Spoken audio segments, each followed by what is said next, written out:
아이가 6살부터 구몬 시작했습니다. 숫자를 시작으로 현재 3자리 더하기 3자리 끝내고 2자리 빼기 2자리 하고 있습니다. 주말 빼고 매일 4-5장씩 하는데 문제로는 100문제 정도 반복 복습입니다. 아이가 끈기가 대단하네요.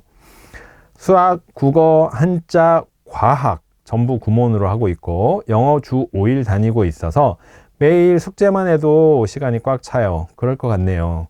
책 읽는 것도 좋아하고 색종이 접는 것도 좋아하는 엉덩이 무거운 아이예요. 와, 수학 잘할 것 같아요.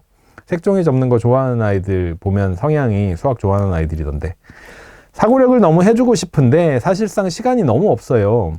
사고력 문제집은 퀴즈팩트 원리 A 한 권 풀려봤는데 70% 이상 맞고 틀린 문제는 문제를 제대로 안 읽어서 틀리고 제대로 다시 읽고 풀리면 80%까지는 정답률이 나옵니다. 이것도 6개월 하다 말다 했어요. 저는 수학을 잘하는 공부 잘하는 아이로 키우고 싶은데요. 저희 아이 이대로 1학년은 연산만 하고 지나가도 되는지 궁금합니다. 구몬을 끊고 문제집이나 학원을 보내자니 자리 잡은 공부 습관 없어질까봐 걱정돼요. 못 끊겠어요. 장단점이 있는 거죠. 네, 장단점이 있는 거죠. 이게 저는 틀렸다고 말하고 싶진 않고요. 말씀드리고 싶진 않고 구몬도 구몬의 장점이 있습니다. 그죠? 구몬 수학이라고 하면 구몬 수학의 컨텐츠가 잘못됐다 나쁘다 이런 얘기하는 사람은 없잖아요. 근데 제가 원리샘 같은 책을 만든 건 좀 다른 시각을 제시하고 다른 시각을 얘기를 하는 거죠. 그건 뭐냐 하면 단순한 문제들 위주로 많이 무한 반복하는 식으로 공부하는 것보다는 원리와 개념, 그 다음에 왜 그렇게 되는지를 생각하고 익히면서 공부하는 것이 더 낫습니다. 그게 수학 아닌가요? 그리고 연산을 너무 단순하게만 접근할 때 아이가 지루해하고 힘들어하기도 하고 또 수학의 그런 면만 보여주기도 합니다. 이런 부분에 대한 제안과 제시가 원리샘이에요. 그래서 이제 원리샘을 좋아하시는 거라고 생각하고요. 지금 말씀하신 이 이야기에서도 딱 그런 대비가 가능할 것 같습니다.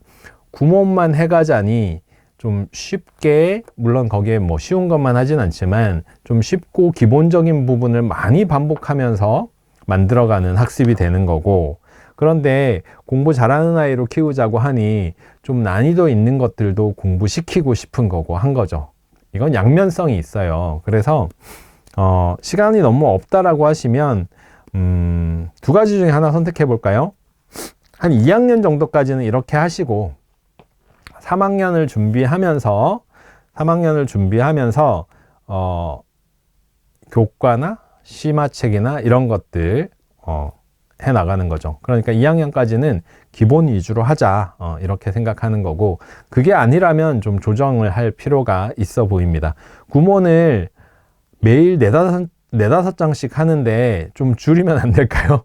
좀 줄이고 사고력 책이나 뭐 따풀이나 뭐 교과 심화서나 이런 책들 해보시는 게 어떨지. 물론 여기에 이제 쉽지 않다고 말씀해 주셨는데 이게 뭐가 어렵냐 하면 구몬은 선생님이 진도를 제안해 주고 제시해 주시죠.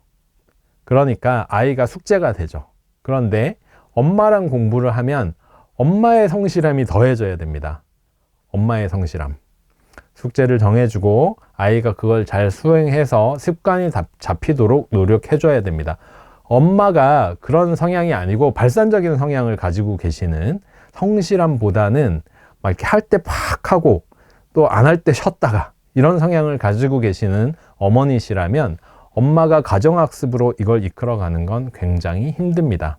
그래서 구몬 방식에 좀 쉬운 문제들 기본기를 쌓아가는 그런 학년이고 그런 시기니까 그렇게 해나가시다가 교과가 중요한 3학년부터 심화를 접해 갈지, 아니면 지금 구몬을 조금 조정을 하고 지금의 어떤 공부하는 습관이 생겼으니까 거기에 엄마가 개입을 해서 다른 교재들 1-2권 정도를 스스로 학습으로 그 습관을 유지할 수 있도록 해주실지, 이 부분에서는 다만 엄마의 노력이 조금 필요하다는 거. 네. 자리 잡은 공부 습관이 없어질까봐 이 부분은 엄마 하기 나름입니다. 쉽지 않아요. 쉽지 않아요. 넘어가겠습니다. 참. 그래서 학원을 선택하는 거기도 하죠. 자, 넘어가겠습니다. 선행은 못하고 한 학기 정도 예습을 하고 있습니다. 현행은 초6이네요. 항상, 기본 응용, 그리고 최상위 이런 순서로 풀고 있는데요. 항상 최상위를 풀 때 답이 1분 안에 안 나오면 포기하려 해요. 될 때까지 풀게 했더니 틀린 답도 못 맞추는 경우고, 못 푼다 했던 것도 반 이상은 맞더라고요. 될 때까지 풀게 하면 틀린 답도 맞추는 경우가 생기고, 못 푼다고 했던 것들도 반 이상은 맞추더라고요. 최상위 앞에서는 항상 못 푼다고 포기하려는 아이를 어떻게 바꿀까요?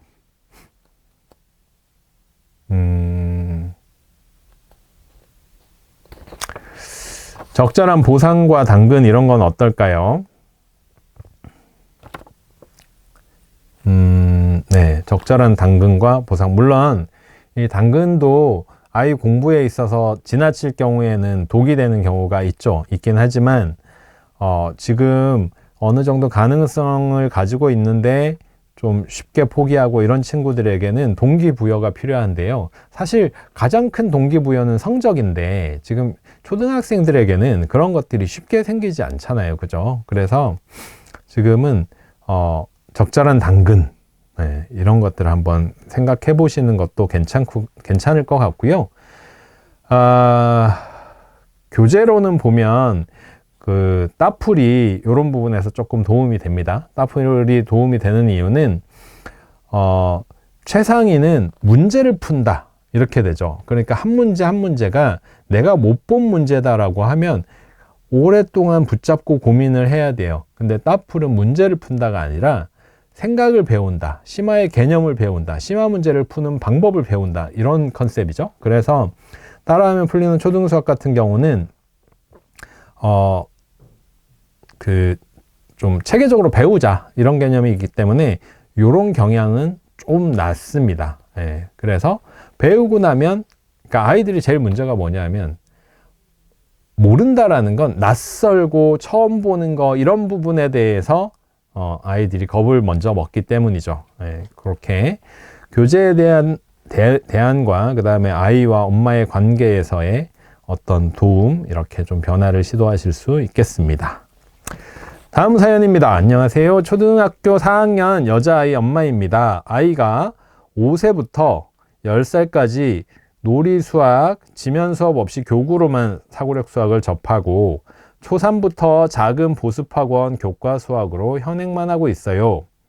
그러면서 CMS 사고력 6개월 차 진행하고 있습니다. 현재는 보습학원에서 기본 개념, 응용, 최상위 S를 풀고 있는데 이번 달부터 필즈 사고력과 라트 사고력을 함께 진행한다고 합니다. 라트 사고력이 C2M 프로그램이죠. 그래서 CMS와 결이 비슷해서 CMS를 그만두려고 하니 아이가 CMS를 절대 그만둘 수 없다네요. 시간이나 비용 면에서도 이건 아닌 것 같은데 아이를 설득해서라도 그만두게 하는 게 맞을까요? 아니면 아이가 재미있어하고 힘들어하지 않으니 놔두는 게 좋을까요? 그리고 CMS를 그만두고 도형이 부족하니 플라토나 C2M을 하면서 도형을 잡아주는 건 어떨까요? 참고로 수학을 엄청 좋아하거나 잘하지 않아요. 연산 실수도 많아 연산 연습하면서 잡아주고 있고 최상위 S 틀린 문제는 새 책 사서 틀린 문제만 다시 풀고 있어요. 이건 제가 오답노트 여러 번 말씀드린 그런 방법이네요. 새 책 사서 틀린 문제만 풀고 있는 게 괜찮은 방법입니다. 새 책 사서 틀린 문제만 풀리실 때 그거 버리시지 말고 가지고 있으면 그게 그야말로 오답노트 역할을 하는 거예요. 거기에 더해서 틀린 문제 다시 풀 때는 연습장에 풀게 하고 책에 표시를 해서 남기면 또 풀릴 수 있습니다. 상당한 장점이 있죠. 어려운 문제는 끝까지 생각해서 풀어내는 편이긴 합니다. 그리고 반항이나 거부감 없이 잘 따라와주는 아이입니다. 네, 학원의 선택에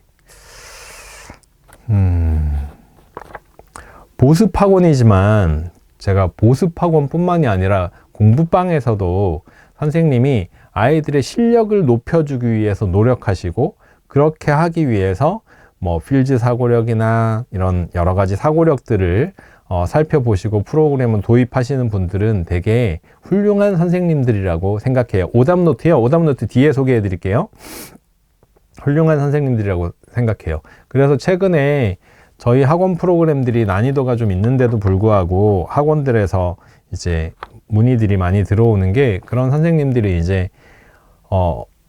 공부방이라고 하면 또는 지역에 따라서 잘하는 아이들이 소수기 때문에 그냥 기본적인 교육만 시키려고 하는 선생님들도 있을 수 있는데, 요런 학원이나 그렇게 심화서를 아이들에게 잘 가르치려고 노력하는 학원들은 저는 기본적인 교육 마인드가 좋은 학원이라고 일단 그렇게 생각합니다.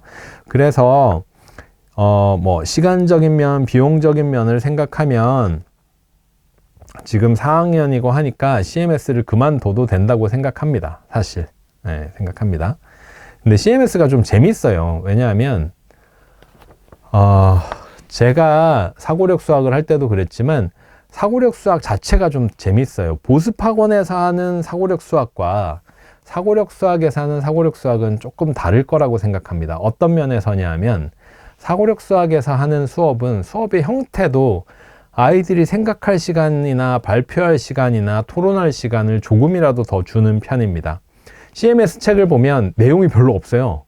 1시간 동안 배우는 내용이 별로 없어요. 그 여백들을 아이들이 채운다고 생각할 수 있는 거죠. 그러니까 아이들이 재미있어요. 내가 적극적으로 참여하게 되는 수업이거든요. 이런 면 때문에 긍정적인 부분, 그러니까 교육 과정으로 보면 그런 부분이 있습니다. 그래서 CMS가 재밌는 거예요. 그리고 긍정적인 부분도 있는 거예요. 그런데 4학년이고 교구로나 사고력 수학을 좀 접해왔고, 놀이수학, 사고력 수학들 이런 부분들 접해왔고 하니까 제 생각도 4학년이라면 CMS보다는 보습학원 쪽으로 집중해도 되는 학원이 아닐까, 그러니까 그런 선택이 바른 거 아닐까 그렇게 생각합니다. 일단 CMS가 재밌고 하니까 시간적인 여유와 비용적인 여유가 된다면 CMS를 다니는 것도 찬성할 수는 있습니다. 근데 선택을 하자면 그렇다는 거죠. 넘어가겠습니다.